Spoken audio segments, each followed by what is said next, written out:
అన్న నా పేరు కృష్ణవేనన్న. మా ఆయన గారి పేరు గోకా విజయ్ కుమార్ అన్న. నాకు 2 పిల్లలు ఉన్నారన్న. అయితే ఆయన ఉన్నప్పుడు మమ్మల్ని ఎంతో సంతోషంగా చూసుకునేవారన్న. 2021లో సెకండ్ వేవ్లో ఆయన కరోనా వచ్చిందన్న. కరోనా కారణంగా 15 రోజులు ఆయన హాస్పిటల్లో ఉన్నారన్న. ఆరోగ్యశ్రీ పథకం ద్వారా ఆయనకు జరిగిన ఖర్చు అంతా మీరే భరించారన్న. అయితే 15 రోజుల తర్వాత మా దురదృష్టవశాత్తు ఆయన చనిపోయారన్న.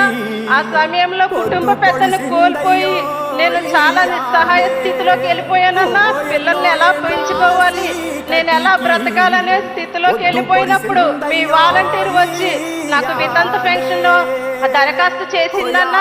దరఖాస్తు చేసిన మరుసటి నెలలోనే నాకు పెన్షన్ శాంక్షన్ అయిందన్నా. 1వ తారీఖు ఉదయాన్నే తను తీసుకొచ్చి 2500 రూపాయల పెన్షన్ నా చేతికి ఇచ్చినప్పుడు నాకెంతో ధైర్యం వచ్చిందన్న. ఆ రోజు నేను బ్రతకగలనే ధైర్యం నాకు వచ్చిందన్న.